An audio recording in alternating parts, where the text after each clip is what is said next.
Assalamualaikum warahmatullahi wabarakatuh.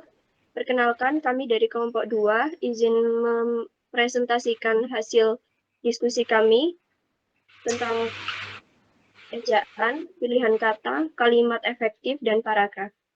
Sebelum mulai mempresentasikan, izinkan kami memperkenalkan diri terlebih dahulu. Perkenalkan, nama saya Rizky Afrizal dengan NIM 055. Perkenalkan, saya Erlen Naswangga Sofi, NIM 125. Saya Yusuf Almaidah, NIM 132. Saya Rizkuna Ramadiani, NIM 140. Saya Muhammad Faisal Rahman dengan NIM 145. Saya Muhammad Ibrahim, NIM 146. Saya Delvarus Tuilai dengan NIM 161.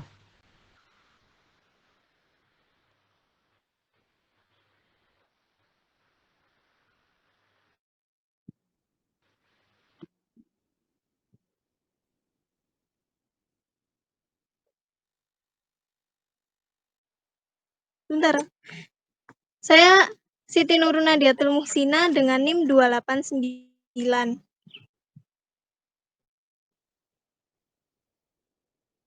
Baik, untuk slide pertama, maksud saya untuk yang akan dibahas adalah ejaan, pilihan kata, kalimat efektif, dan paragraf. Untuk slide yang pertama, ada penggunaan huruf kapital yang akan dijelaskan oleh teman saya, Erlin, dan rekannya. Silahkan.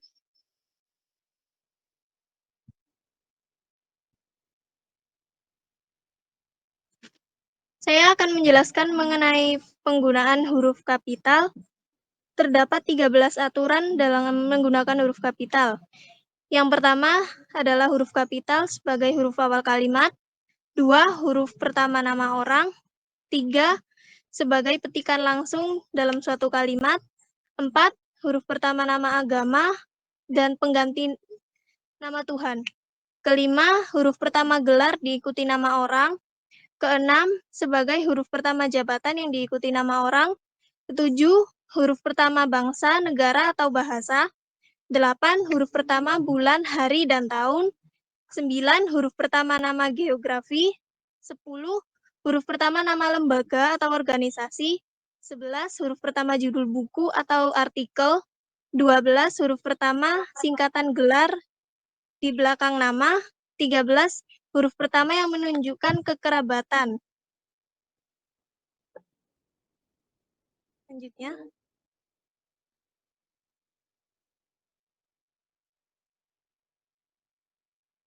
Selanjutnya, penulisan kata depan, kata berimbuhan, dan partikel.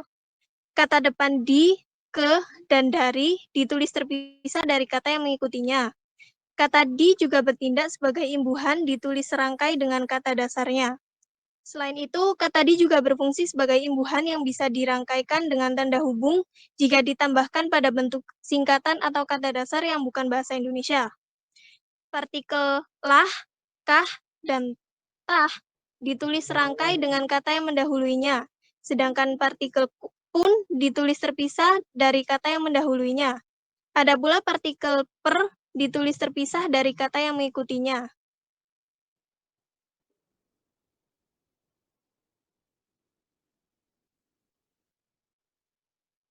Penulisan gabungan kata.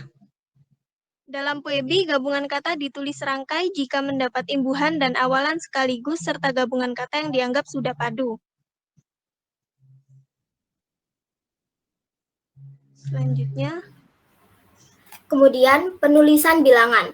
Pada penulisan bilangan, terdapat 12 aturan tentang penulisan angka dan bilangan yang kemudian diringkas menjadi 4, yaitu 1. Bilangan itu menyatakan jumlah. 2. Bilangan itu tidak lebih dari 2 kata. 3. Bilangan itu tidak diikuti satuan. 4. Bilangan itu tidak merinci sesuatu. Contohnya, pada kalimat, informan penelitian ini berjumlah 30 orang, yang mana angka 30 harus dituliskan dengan huruf, karena telah memenuhi keempat aturan tersebut. Penggunaan tanda hubung dan tanda pisah. Tanda pisah memiliki 3 fungsi, yaitu membatasi penyisipan kata, menegaskan adanya keterangan aposisi, dan menyatakan sampai dengan. Sedangkan tanda hubung memiliki 8 fungsi, 3 diantaranya sama dengan tanda pisah, 5 lainnya yaitu 1. Merangkai bentuk terikat ber dengan singkatan, contohnya ber-KTP. 2. Merangkai bentuk terikat di dengan unsur bahasa asing, contohnya di backup. Ketiga, menandai bagian kata yang terpenggal oleh pergantian baris. Keempat, menyambung unsur bentuk ulang. Kelima, menyambung tanggal, bulan, dan tahun yang dinyatakan dengan angka. Penggunaan tanda titik koma dan titik dua. Tanda titik dua dipakai pada akhir suatu pernyataan lengkap yang diikuti perincian atau penjelasan. Sedangkan tanda titik koma memiliki 3 fungsi, yaitu 1. Pengganti kata penghubung untuk memisahkan kalimat setara dengan kalimat majemuk. Kedua, dipakai pada akhir perincian yang berupa klausa. Ketiga, dipakai untuk memisahkan perincian dalam kalimat yang sudah menggunakan tanda koma.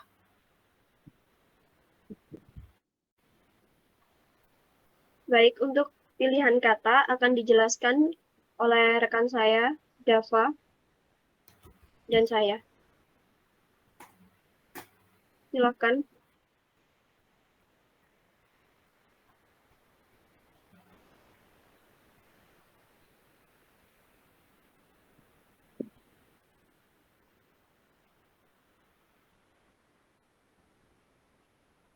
Dava.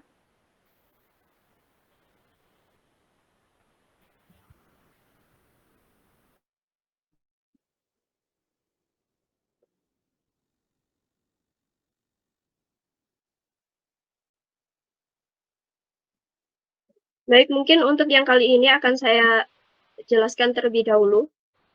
Untuk pilihan kata, dalam Selanjutnya ada penggunaan kata. Pilihan kata.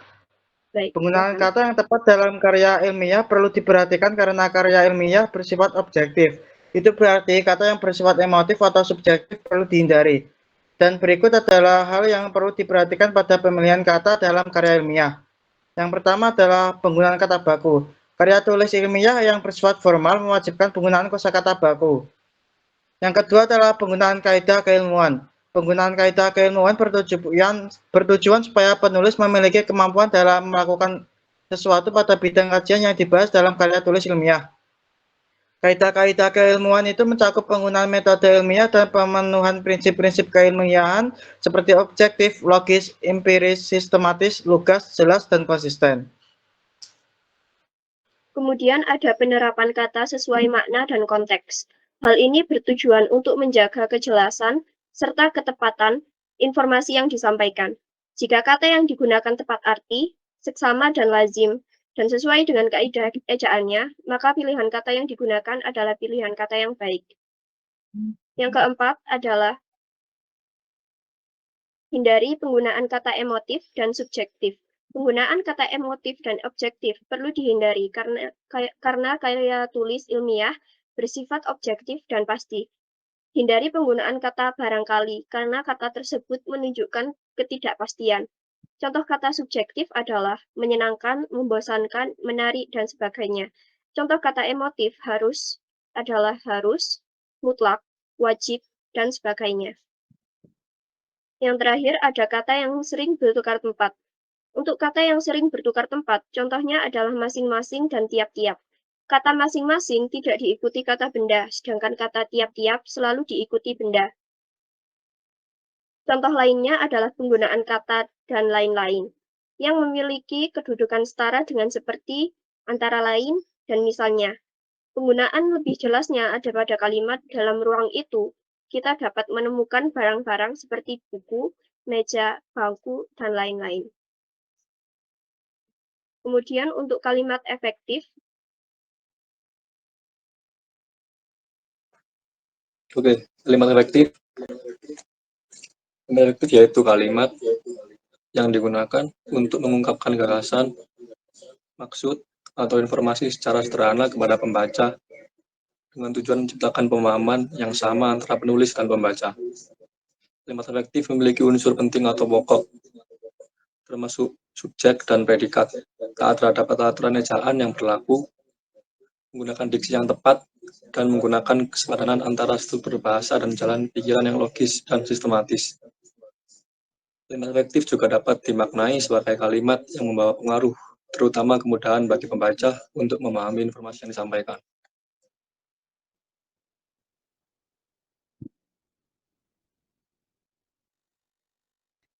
Selanjutnya ada poin-poin yang menjadi syarat untuk kalimat efektif. Yang pertama ada kesatuan. Kesatuan adalah memiliki keseimbangan antara pikiran atau gagasan dan struktur bahasa yang digunakan, sehingga kesatuan ini menjadi padu dan serasi.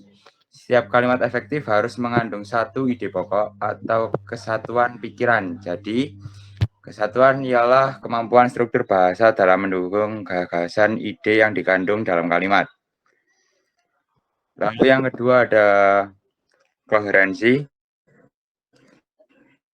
Koherensi adalah menjadikan padu antara unsur-unsur pembentukan kalimat sehingga tidak ada penumpukan pada suatu kalimat. Dengan kata lain, koherensi adalah sebuah pola keterkaitan antara bagian yang satu dengan bagian yang lain, sehingga kalimat memiliki kesatuan makna yang utuh. Yang ketiga ada kesepadanan. Kesepadanan adalah memiliki keseimbangan antara struktur bahasa dan jalan pikiran yang logis dan sistematis. Kesepadanan seperti hubungan timbal balik antara subjek dengan predikat, predikat dengan objek, serta keterangan-keterangan yang menjelaskan unsur-unsur kalimat. Selanjutnya,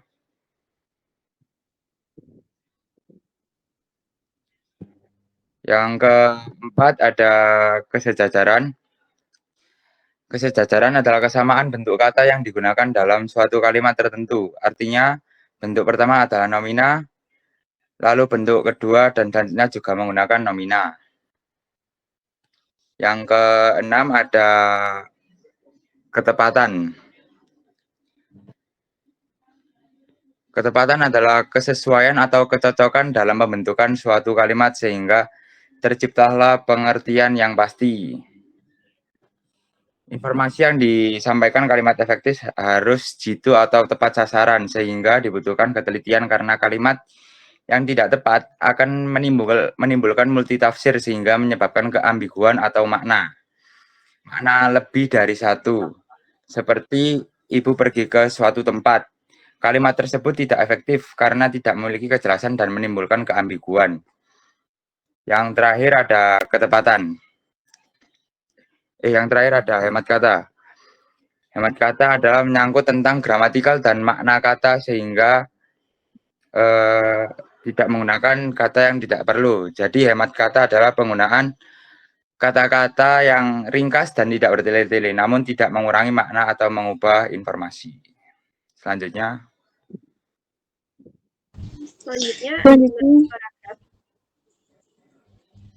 ada paragraf. Paragraf sendiri merupakan kumpulan kalimat yang berisi tentang satu ide pokok atau gagasan utama. Nah, dalam menyusun paragraf terdapat 3 syarat yang perlu dipenuhi, yaitu kesatuan, kepaduan, dan juga pengembangan. Kesatuan yaitu tiap paragraf memiliki satu ide pokok yang tertuang dalam kalimat utama. Dalam satu paragraf terdapat satu ide pokok, tidak boleh kurang maupun lebih. Selanjutnya kepaduan. Kepaduan yaitu ide pokok paragraf dijelaskan oleh ide-ide penjelas yang tertuang dalam kalimat penjelas. Jadi, tiap-tiap kalimat penjelas memiliki hubungan makna satu sama lain sehingga terbentuklah satu paragraf padu. Selanjutnya ada pengembangan, yaitu ide-ide penjelas dikembangkan dengan pola tertentu yang akan membentuk satu gagasan utuh yang terdapat dalam ide pokok.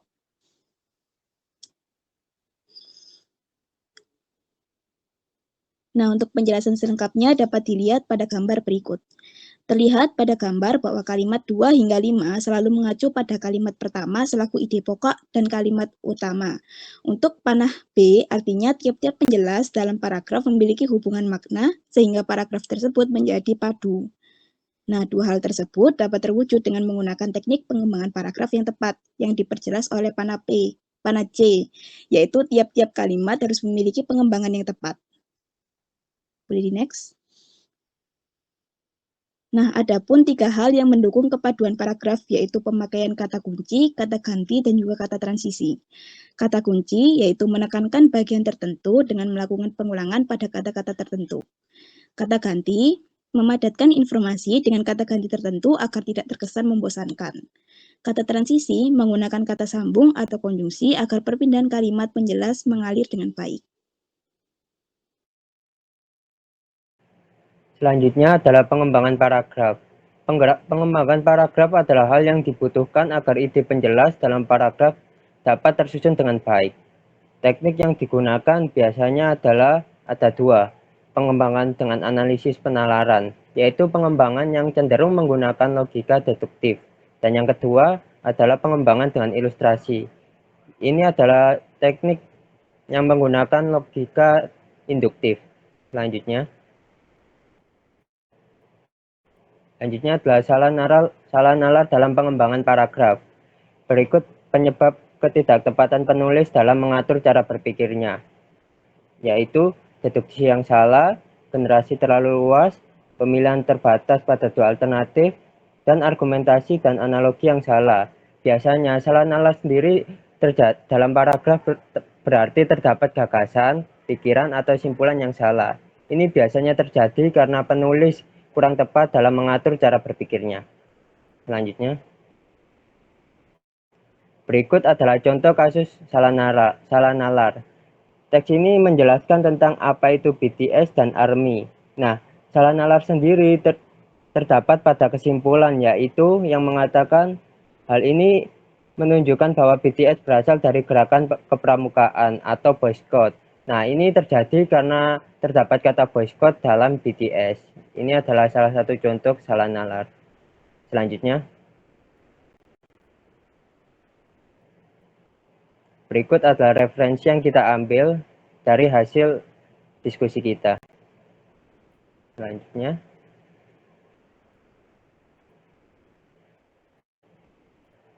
terima kasih. Ya, terima kasih presentasi dari kelompok kami. Kami mohon maaf jika ada kekurangannya dan jika ada pertanyaan mohon segera disampaikan. Dan wassalamualaikum warahmatullahi wabarakatuh.